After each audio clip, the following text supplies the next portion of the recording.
नील सबरवाल जैसे ही अंदर आया, उसने किसी यंग लड़के को सारा को हक करते हुए देखा। वैसे तो उसके और सारा के बीच में कोई रिलेशन नहीं था, लेकिन अपनी सो कॉल्ड गर्लफ्रेंड को किसी और की बाहों में देखकर नील को न जाने क्यों गुस्सा आ गया। उसने सारा और उस लड़के के बीच आए बिना ही उन्हें एक दूसरे से दूर करने के लिए कोई खुराफात करने का सोचा और एक्साइटेड होकर बोला, बेबी, मैं आ गया। वर यू मिसिंग मी? अपनी बात कहने के बाद उनका जो रिएक्शन नील को मिला वो उसके लिए अनएक्सपेक्टेड था। नील की बात सुनने के बाद जिस लड़के ने सारा को गले लगा रखा था, उसका एक्सप्रेशन तुरंत बदल गया। सारा कुछ कह पाती इससे पहले अर्जुन ने नील के चेहरे पर एक पंच जड़ दिया था। अर्जुन के चेहरे पर दुनिया भर का गुस्सा नजर आ रहा था। उसने अपने दांत पीसते हुए सारा से पूछा, ये तुम्हें बेबी कह रहा है और तुम कह रही थी कि तुम दोनों के बीच में कुछ नहीं है। 10 सेकंड पहले जो हुआ, सारा उसे अभी भी प्रोसेस करने का ट्राई कर रही थी। नील का शॉक्ड चेहरा और उसके होठों के पास आई वो चोट देखकर सारा अपने होश में आई। उसने अर्जुन को पीछे करने के लिए उसका हाथ पकड़कर खींचना शुरू किया, लेकिन नील का कॉलर पकड़े अर्जुन उसे छोड़ने के लिए तैयार ही नहीं था। उसने गुस्से से नील को घूरते हुए कहा, मेरी सारा को बेबी कहने की तुम्हारी हिम्मत कैसे हुई? फिर से कहो तो एक बार, बेशरम आदमी। अचानक अपने आप पर हुए इस अटैक से नील पहले थोड़ा शॉक्ड था, लेकिन अर्जुन के मुंह से मेरी सारा सुनने के बाद उसके तेवर भी बदल गए। अब दोनों लड़के एक दूसरे के साथ लड़ने लगे। सारा की उन दोनों को दूर करने की एफर्टफुल कोशिश के बाद भी अर्जुन और नील एक दूसरे से अपना हाथ नहीं हटा रहे थे। सारा का पेशेंस लेवल जवाब दे रहा था। उसने अर्जुन और नील का हाथ छोड़ा और खुद जाकर चेयर पर बैठ गई। सारा का ऐसा बिहेवियर देखकर दोनों ने एक दूसरे का कॉलर छोड़ दिया। सारा उन्हें अपनी आंखें छोटी करके घूरने लगी। अर्जुन ने हेजिटेट होते हुए कहा, सारा, गलती तुम्हारी है, तुम मुझे ऐसे नहीं देख सकती। सारा ने उन दोनों की तरफ देखकर कहा, आगे हम जो भी बात करेंगे वो वर्ड्स में होगी, फिजिकल असॉल्ट से नहीं। सारा की बात सुनकर दोनों ने अनबने ढंग से हामी भर दी। दूसरी तरफ रोहन मल्होत्रा गोवा में आकर रिजॉर्ट के स्पेशल स्यूट में बैठे नहीं रहना चाहता था। उसने बाहर जाकर थोड़ा घूमने का प्लान किया। कैजुअल टी शर्ट और कंफर्टेबल जीन्स पहने लोफर शूज के साथ वो अगोंडा बीच पहुंचा। वहां जाकर उसने एक रिफ्रेशिंग स्माइल के साथ एक लंबी सांस लेते हुए अपने आप से कहा, दिस फील्स लाइक इंडिया। हिंदुस्तानी खूबसूरती और हिंदुस्तानी लड़कियां, इसी की तो कमी थी यार लाइफ में। उसने एक स्टैक से बियर की बोतल खरीदी और एक डेक चेयर पर जाकर बैठ गया। रोहन पूरे पेरिस में एक मशहूर प्लेबॉय के नाम से जाना जाता था। उसका लड़कियों में तजुर्बा इतना था कि सामने वाली लड़की कैसी है ये जानने में उसे कुछ सेकंड्स ही लगते थे। हाल ही में उसने लड़कियों को जज करने की एक नई तरकीब इन्वेंट की थी। लड़की के उसके सामने से जाने के बाद 5 में से जितने सेकंड्स बाद उसे पलटकर देखेगी वो उतनी ही इजी टू गेट होगी। उसने अपना ये let me know your type game start किया ताकि उसका अच्छा खासा टाइम पास हो जाए। गेम शुरू होने के बाद किसी भी लड़की ने रोहन को डिसअपॉइंट नहीं किया। अब तक उसके सामने से गुजरी 17 लड़कियों ने उसे पलटकर देखने में 3 से ज्यादा सेकंड्स नहीं लगाए थे। थोड़ी ही देर में वो इससे भी बोर होने लगा। अब तो उसकी बियर भी खत्म हो गई थी। जैसे ही वो अपने डेक चेयर से उठकर जाने ही वाला था, उसकी नजर समुंदर से बाहर आ रही एक लड़की पर रुक गई। उसने डाइविंग सूट पहना हुआ था। वो किसी मरमेड की तरह लग रही थी जो ह्यूमन लाइफ देखने जमीन पर आई हो। अपने नेचुरल लुक में भी वो किसी मॉडल से भी ज्यादा खूबसूरत लग रही थी। जब रोहन ने अपने गेम के अकॉर्डिंग उसे भी चेक किया तो पलटना तो दूर, कोई लड़का उस ब्यूटी से नजर भी हटा नहीं पा रहा था। चलते हुए वो रोहन के सामने से गुजरते हुए उसी स्टैक के पास गई। उसने कोकोनट वाटर का ऑर्डर दिया और उस स्टैक के ओनर से बात करने लगी। वो जिस तरह उसके साथ इतना फ्रेंडली होकर बात कर रही थी, उससे ये तो साफ था कि वो वहां रोज आती होगी।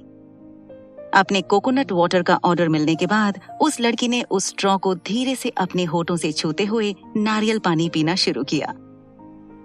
उस लड़की को ऐसा करते देख रोहन का एड्रेनलिन रश होने लगा। उसने आज तक कभी भी ऐसा महसूस नहीं किया था। ये पहली बार था कि किसी लड़की की वजह से रोहन की धड़कनें इतनी देर के लिए फास्ट हो गई हो। उस लड़की ने वहां से जाते वक्त उस स्टैक ओनर को बाय कहा। बदले में स्टैक ओनर ने भी उसे बाय कहते हुए कहा, बाय बाय विनी, कल मिलते हैं। अपना हाथ वेव करते हुए वो लड़की वहां से चली गई। रोहन उसे तब तक देखता रहा जब तक वो उसकी नजरों से ओझल नहीं हो गई। इस पूरी प्रोसेस के दौरान विनी नाम की उस खूबसूरत लड़की ने एक बार भी रोहन को देखा तक नहीं। रोहन को भरोसा नहीं हो रहा था कि उसे लव एट फर्स्ट साइट हो गया था। वो इस लड़की को रोकना चाहता था, लेकिन वो इस होश में ही नहीं था। उसने रिग्रेटफुली अपने आप से कहा, Cinderella, will see you tomorrow, और कल फिर से उसे देखने की फिराक में वहां से चला गया। एएस ग्रुप्स के मैनेजिंग डायरेक्टर्स ऑफिस में सारा, अर्जुन और नील एक दूसरे को फेस करते हुए एक दूसरे के सामने बैठे हुए थे। पूरे ऑफिस में सन्नाटा छाया हुआ था, लेकिन हर कोई अपने दिमाग में कुछ न कुछ सोच रहा था। तीनों के एक्सप्रेशंस काफी इंटेंस लग रहे थे, इसलिए वो क्या सोच रहे थे इसका अंदाजा लगाना थोड़ा मुश्किल था। अर्जुन मलिक ने अपने आप से कहा, सारा क्या एक्सप्लेनेशन देगी पता नहीं, लेकिन इस लड़के का तो मैं मुंह तोड़ दूंगा। इसके बाद उसने सारा की तरफ देखकर फिर से अपने आप से कहा, लेकिन अगर सारा का एक्सप्लेनेशन रीजनेबल नहीं हुआ तो मैं उसकी कोई मदद नहीं कर पाऊंगा। आफ्टर ऑल, इस बार मलिक सरकार का फैसला बदलना नेक्स्ट टू इम्पॉसिबल होगा। अपना सूजा हुआ मुंह पकड़े हुए नील ने मन ही मन में खुद से कहा, मेरा चैन, कंफर्ट और डैड की कंपनी छीनने के बाद मेरा अच्छा खासा चेहरा भी ये सारा मेरे पास नहीं रहने देना चाहती। फिर उसने अपनी टाई और शर्ट ठीक की और अर्जुन की तरफ घूरते हुए अपना सोचना जारी रखा। कहना तो नहीं चाहिए, लेकिन इस नक्चड़ी सारा का बॉयफ्रेंड कुछ ज्यादा ही टफ निकला। अगर ये एएस ग्रुप्स के लिए नहीं होता तो मैं इन दोनों के साथ यहाँ बैठा नहीं होता। डैम सारा, you have sucked up my life. Arjun और नील से ज्यादा सारा के एक्सप्रेशंस खतरनाक थे, लेकिन उसके थॉट्स के बारे में ऐसा कुछ नहीं कहा जा सकता था। उसने दिल ही दिल में खुद को मोटिवेट करते हुए कहा, अगर ये पोकर फेस बीच में ना आता तो मैंने भाई को समझा दिया था।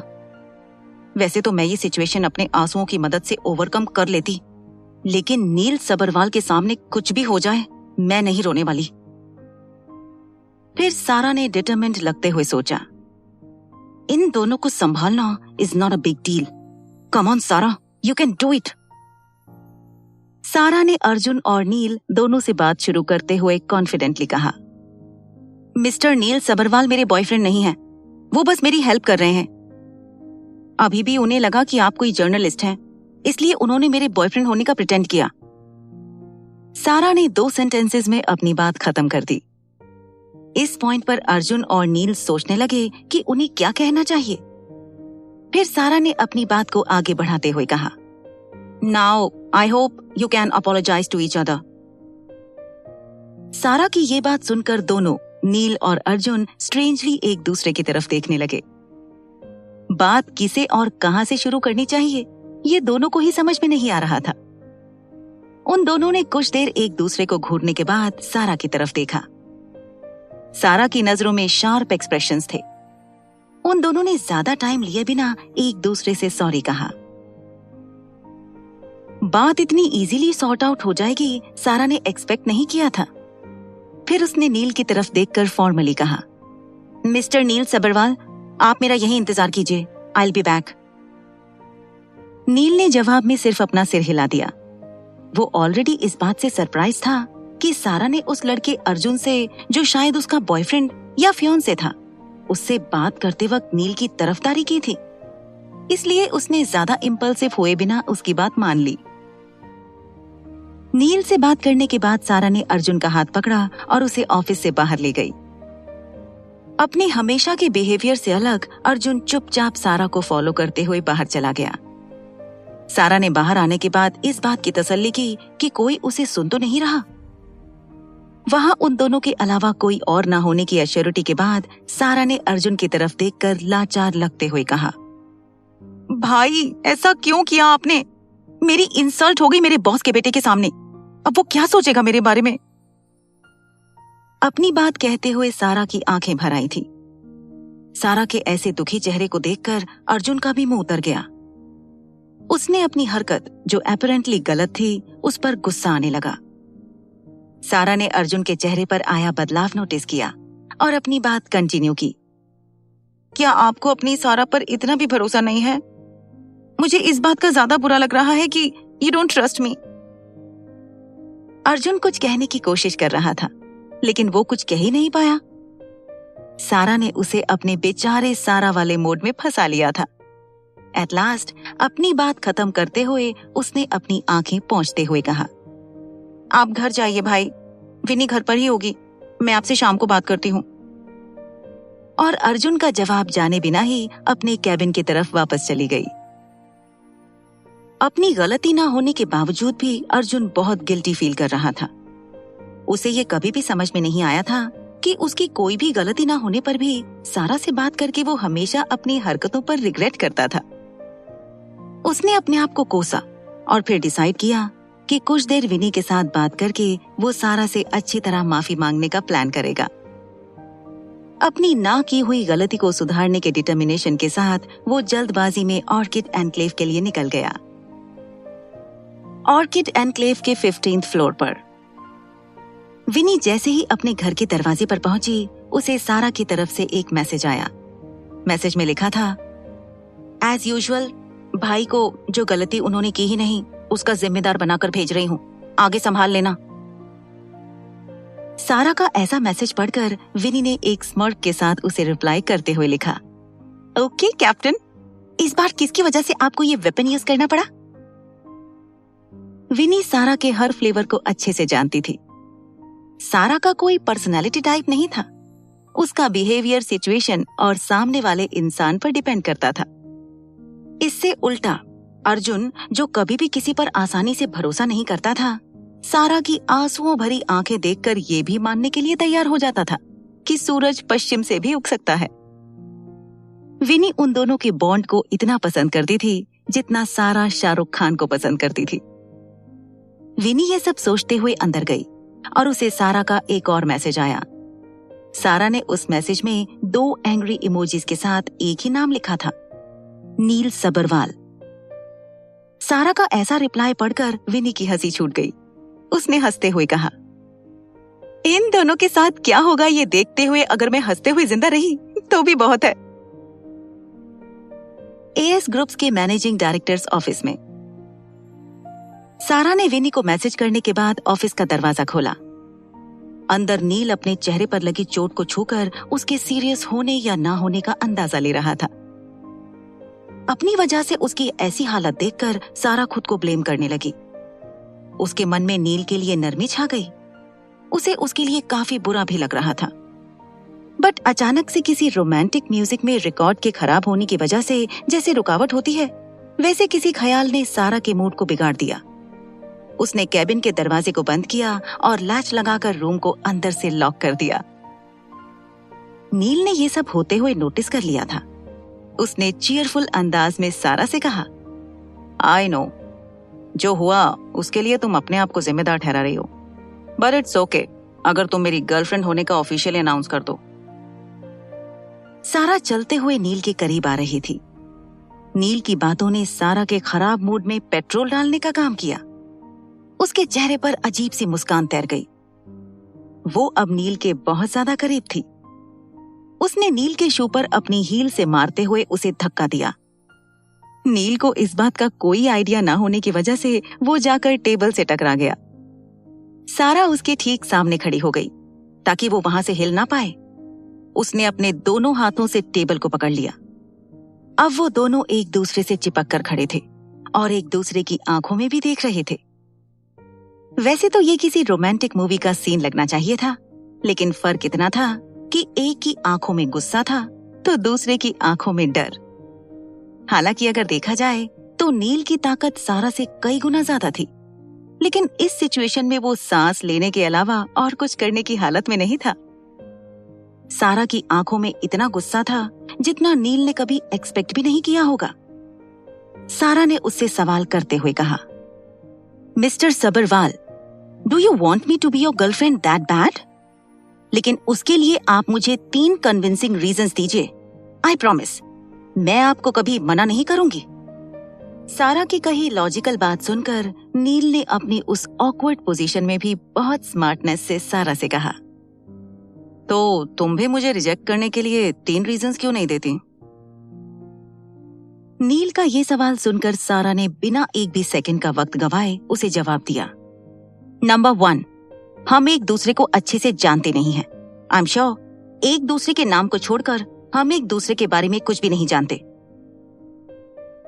अपनी ये बात कहते कहते सारा नील से दूर जाते हुए कुछ डिस्टेंस पर खड़ी हो गई थी। अब नील भी थोड़ा सीधा खड़ा हो गया। अब तक दोनों जितने करीब थे, अब उतनी ही दूरी मेंटेन करने लगे।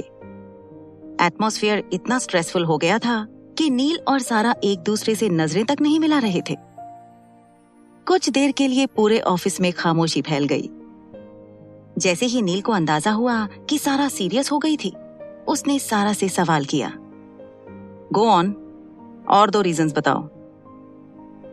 सारा ने भी नॉर्मल होते हुए कहा, मेरा मानना है कि हमारा कोई भी काम करने के पीछे का इंटेंशन हमारा फ्यूचर डिसाइड करता है, इसलिए सिर्फ कंपनी के प्रॉफिट के लिए एंगेजमेंट करना फॉर मी गलत है।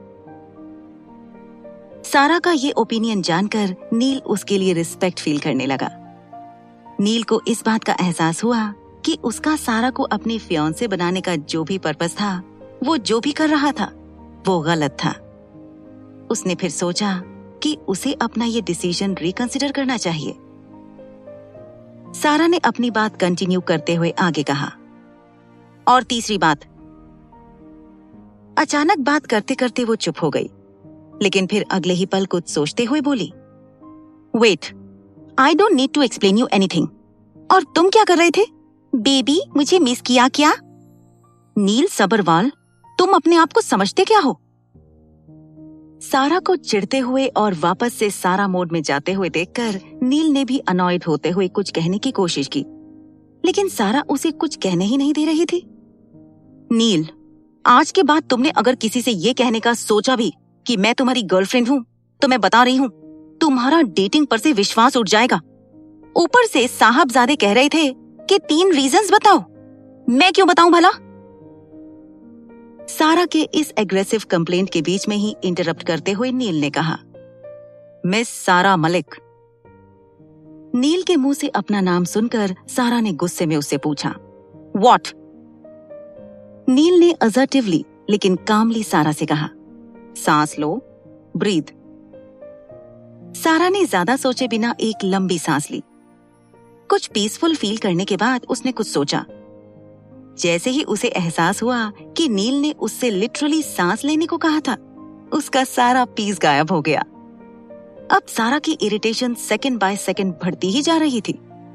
उसने टॉपिक को बदलते हुए नील से पूछा, मेरे सिर में दर्द बढ़ाने के अलावा और कोई काम था जिसके लिए तुम सुबह सुबह यहाँ आए हो? अपनी बात कहने के बाद सारा की नजर जब वॉल क्लॉक पर गई तो ऑलरेडी 12 बज रहे थे।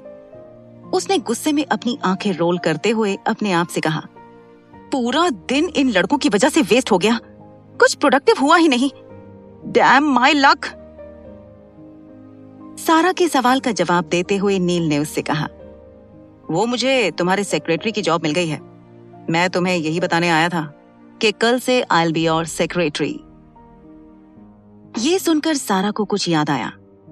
उसे बताया गया था कि उसके लिए एक पर्सनल असिस्टेंट और एक सेक्रेटरी अपॉइंट किया जाएगा ताकि उसका काम सिस्टमैटिकली हो सके। सारा के कहने पर विराज को उसके पर्सनल असिस्टेंट के तौर पर अपॉइंट किया था और सारा ने सेक्रेटरी की पोस्ट के लिए एचआर डिपार्टमेंट में इन्फॉर्म किया था कि किसी सूटेबल पर्सन को अपॉइंट कर दिया जाए। इतने बड़े बिजनेस एम्पायर का मालिक होने के बाद नील का क्वालिफिकेशन काफी इंप्रेसिव होगा, सारा ये अच्छे से जानती थी। उसे अपने इस डिसीजन पर अफसोस हो रहा था कि उसने खुद नील को एचआर डिपार्टमेंट में जाने को कहा। सारा को इतनी देर चुप देखकर नील ने उससे ऑनेस्टली कहा, मुझे इस जॉब की जरूरत है। लंदन का पेंट हाउस मेरे लिए इंपॉर्टेंट है। वहां पर मेरे चाइल्डहुड की गिनी चुनी यादें हैं। Please give me a chance. Neel की बातों में पहली बार मिस्टर अजीत सबरवाल का जिक्र सुनकर सारा को भी कुछ इमोशनल फील हुआ। नील बात करते हुए काफी जेन्युइन लग रहा था, इसलिए सारा ने उसे मना करने का सोचा तक नहीं। लेकिन वो नील को ये नहीं दिखाना चाहती थी कि वो उसकी हेल्प करना चाहती है, तो उसने अकड़ते हुए कहा, चांस तो तुम्हें मिल ही गया है और मैं भला तुम्हें जॉब से क्यों निकालूंगी? कल से टाइम पर आ जाना। सारा की ये बात सुनकर नील को रिलीव्ड फील हुआ। उसने सारा को थैंक्स कहा। वो जैसे ही ऑफिस से बाहर जाने वाला था, सारा ने उससे कहा, 2 चीजें याद रखना। फर्स्ट, कल से मैं सारा नहीं तुम्हारी मैम होंगी। और सेकंड थिंग, टाइम पर मतलब मुझसे पहले यहां आ जाना। अपनी बात खत्म करने के बाद सारा अपनी चेयर पर जाकर बैठ गई। अचानक सारा के बदले तेवर देखकर नील की आंखें अपने आप रोल होने लगी। सारा की तरफ देखते हुए उसे ध्यान ही नहीं रहा कि वो पिछले 30 सेकंड से सारा को ही देख रहा था। सारा ने उसकी प्रेजेंस को नोटिस करते हुए उसकी ओर देखे बिना उससे कहा, आपका हो गया हो तो आप निकल सकते हैं, सेक्रेटरी नील। सारा की आवाज सुनकर नील अपने होश में आया और जाते हुए अपने एक एक वर्ड पर जोर देते हुए उसने कहा, सी यू टुमारो मैम। जैसे ही सारा को दरवाजा बंद होने की आवाज आई, उसने अपने लैपटॉप से अपना सिर बाहर निकालते हुए छुटकारे की सांस ली। नील के वहां से जाने के बाद सारा ने बहुत काम किया। आज का दिन उसके लिए काफी टफ था। पूरे दिन का काम खत्म होने के बाद जब वो बाहर निकली तो उसके ऑफिस के बाहर मुख्तार एंड टीम उसका इंतजार कर रहे थे। आज सारा सिर्फ फिजिकली ही नहीं, मेंटली भी बहुत ज्यादा टायर्ड हो गई थी। इसलिए उसने मुख्तार एंड टीम के साथ कोई बहस किए बिना उनके साथ घर पहुंचना ही सही समझा। वो अपने आप को इसलिए प्रिपेयर कर रही थी क्योंकि घर जाकर उसे एक और टेंशन को भी फेस करना था। दूसरी तरफ 4 सीजन्स रिजॉर्ट गोवा में नील एक गहरी सोच में डूबा हुआ था। आज जो कुछ भी सारा ने उससे कहा, उसके बाद वो ये सोच रहा था कि सिर्फ अपने फायदे के लिए और एएस ग्रुप्स को टेक ओवर करने के लिए सारा के साथ झूठी एंगेजमेंट करना सही था या नहीं। बहुत देर इस बारे में सोचने के बाद भी उसे सेटिस्फाइंग आंसर नहीं मिल रहा था। किसी की एडवाइस लेने के इरादे से उसने रोहन को आवाज दी, लेकिन पहली बार रोहन खुद कुछ सोच रहा था और नील पर ध्यान भी नहीं दे रहा था। अपने दोस्त की ऐसी हालत देखकर नील से रहा नहीं गया। उसने रोहन को धक्का देकर हिलाते हुए उससे पूछा, क्या हुआ है? पेरिस में कोई प्रॉब्लम हुई है क्या? नील का सवाल सुनकर रोहन ने ना में सिर हिला दिया। उसके चेहरे पर एक दीवानी सी मुस्कान छाई हुई थी। उसने नील से अपने हमेशा के दिल फेंक अंदाज में कहा, पार्टनर, आज मैंने दुनिया की बेहतरीन खूबसूरती अपने आंखों से देख ली है यार। यही तो वो चीज थी जिसकी लाइफ में हमेशा से कमी रही है। मुझे प्यार हो गया है दोस्त। उस लड़की को मैंने सिर्फ कुछ सेकंड के लिए देखा और अब भी मेरी आंखों के सामने वही है। मुझे उसका एड्रेस वगैरह पता नहीं। वो अपनी दीवानगी में बस बोले जा रहा था। रोहन के मुंह से ऐसी बात सुनना नील के लिए कुछ नया नहीं था। उसने सरकास्टिकली रोहन से पूछा, और तुम्हें उसका एड्रेस क्यों चाहिए? नील के इस सवाल पर ऑब्वियस के एक्सप्रेशन में रोहन ने कहा, क्योंकि उसे देखे बिना मुझे नींद नहीं आएगी यार। अपनी बात कहते हुए रोहन वहां से उठकर अपने कमरे की तरफ चला गया। उसे अपने आप में ही गुम देखकर नील ने अपने आप से कहा, अगर सारा ने खुद आकर भी मुझसे अपनी बदतमीजी के लिए माफी मांग ली तो शायद मैं भरोसा कर सकता हूँ, लेकिन ये बात खुद भगवान भी आकर मुझसे कह दे कि रोहन को प्यार हो गया है तो भी मैं कभी मान नहीं पाऊंगा। आशिक मिजाजी तो देखो जनाब की। Orchid enclave 15th floor. Dining table पर विनी और अर्जुन ऑलरेडी अपना डिनर करने के लिए बैठ गए थे। दोनों सारा का इंतजार कर रहे थे। सारा के आने से पहले विनी ने अर्जुन को हुई हर एक बात थोड़ी ज्यादा एग्जैजरेट करके बताई थी। इसलिए अब वो सारा के अगेंस्ट एक भी गलत ख्याल कैरी नहीं करना चाहता था। उल्टा सारा की ऐसी डिफिकल्ट कंडीशन देखकर उसे सारा के लिए बुरा लग रहा था।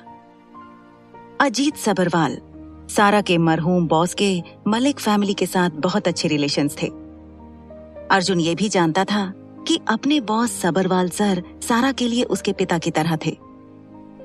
अचानक से उनकी मौत होना और उसके बाद ये सब प्रॉब्लम्स, सारा के लिए ये सब फेस करना बहुत मुश्किल था। जैसे ही सारा फ्रेश होकर अपने रूम से बाहर आई, अर्जुन ने उसकी प्लेट में अपने हाथों से बनाई नूडल्स सर्व करना शुरू किया। ऑफिस में सारा को काम करते देखकर अर्जुन आज बहुत इमोशनल फील कर रहा था।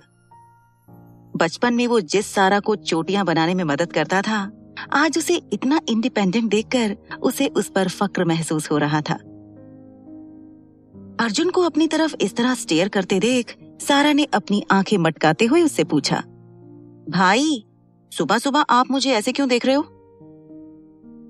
अर्जुन ने सारा की बात सुनकर उसके चेहरे को अपने हाथों में पकड़ा और उसे किसी कीमती खजाने की तरह देखने लगा। उसकी आंखें चमक रही थी और उनमें सारा के लिए बहुत सारा प्यार और केयर दिखाई दे रही थी। अर्जुन ने उसे गले लगाते हुए उससे कहा, मेरी छोटी बहन अब बड़ी हो गई है। I am proud of you सारा। अपने भाई का इतना सेंटी मूड देखकर सारा भी इमोशनल हो गई। उसने अर्जुन को कसकर गले लगा लिया। विनी की हालत भी कुछ ऐसी ही थी। उसने अपने फोन का कैमरा शुरू किया और उन दोनों का वीडियो शूट करने लगी। अर्जुन ने अपनी बात को कंटिन्यू करते हुए सारा से कहा, मैं तो उस दिन के बारे में सोचकर उदास हो रहा हूँ जिस दिन तुम दुल्हन के जोड़े में शान से शादी करके हमें छोड़कर चली जाओगी। अपने प्यारे अर्जुन भाई की कही ये चीजी बात सुनकर सारा ने इरिटेट होते हुए कहा, पहले आप अपना निपटा लो, फिर मेरी बात करते हैं। अपनी बात कहते हुए सारा ने अर्जुन को उसकी चेयर पर बिठाया और खुद उसके सामने बैठकर डिनर करने लगी। विनी ने भी अपना फोन बंद किया और अपने नूडल्स खाने लगी। एक बाइट खाने के बाद उसने अर्जुन को देखकर पूछा, वैसे शर्ली कहाँ है अभी? मेरी और सारा की उसके साथ लास्ट वीक बात हुई थी, तब वो बार्सिलोना में थी। विनी के मुंह से शर्ली सुनकर अर्जुन ने हाथ में पकड़ा चम्मच प्लेट में रख दिया और विनी को वार्न करते हुए कहा, एक बार फिर से शर्ली कहो तो उसे। अच्छा खासा नाम है शालिनी, उसका शर्ली करके रखा है। शालिनी अर्जुन की फियांसे एक फेमस ट्रैवल होस्ट थी। अपनी खुद की मीडिया कंपनी होने के बावजूद खुद एक पॉपुलर ट्रैवल शो होस्ट करती थी। इंटरनेशनली शालिनी नाम प्रोनाउंस करने में थोड़ा मुश्किल था या शायद अच्छा नहीं लगता, इसलिए उसके फैंस ने उसे शर्ली नाम में शॉर्ट कर दिया था। अर्जुन को शालिनी का इतना फेमस होना पसंद नहीं था, क्योंकि इस वजह से रोज शालिनी के घर पर कई सारे मेल फैंस के गिफ्ट्स और लव लेटर्स आया करते थे। शालिनी शान की ट्विन सिस्टर थी। अर्जुन और मलिक सरकार ने शान और सारा के रिश्ते को इसलिए परमिशन दी थी क्योंकि वो शालिनी का भाई था। अर्जुन का ऐसा रिएक्शन देखकर सारा और विनी अपना मुंह छुपाकर हंसने लगे। विनी तो सारा और उसकी फैमिली से 2 साल पहले ही मिली थी, लेकिन सारा की फैमिली और शान उसे कभी स्ट्रेंजर्स लगे ही नहीं।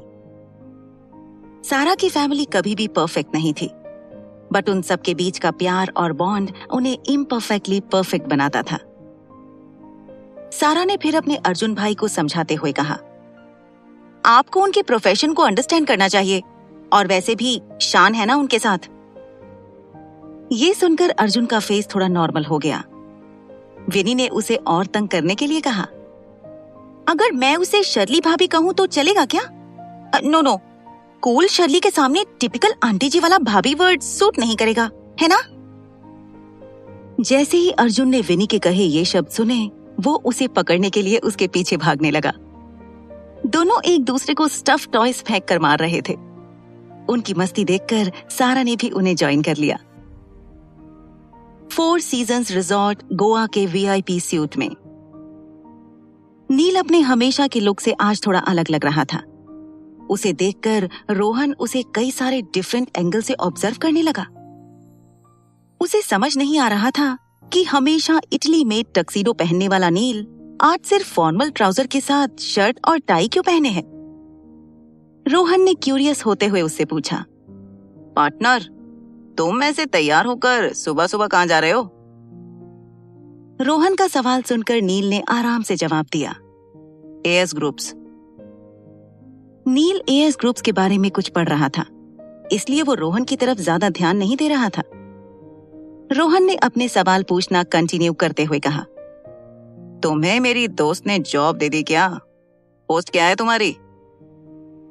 रोहन के मुंह से उसकी और सारा की दोस्ती के बारे में सुनकर नील ने लैपटॉप से अपनी नजरें हटाकर उसे देखा। उसे पहले दिन से ये बात समझ में नहीं आ रही थी कि उस जैसे अच्छे लड़के को नापसंद करने वाली सारा रोहन की दोस्त कैसे बन सकती है। नील ने चिढ़ते हुए रोहन से कहा, मेरे डैड की कंपनी अजीत सबरवाल के एएस ग्रुप्स में नील सबरवाल को जॉब देने वाली वो नकचड़ी सारा मलिक है कौन? नील का सवाल सुनकर रोहन ने एक भी पल गंवाए बिना नॉर्मल अंदाज में उसे जवाब देते हुए कहा, एएस ग्रुप्स की अभी की मालकिन, ओनर, यू नो।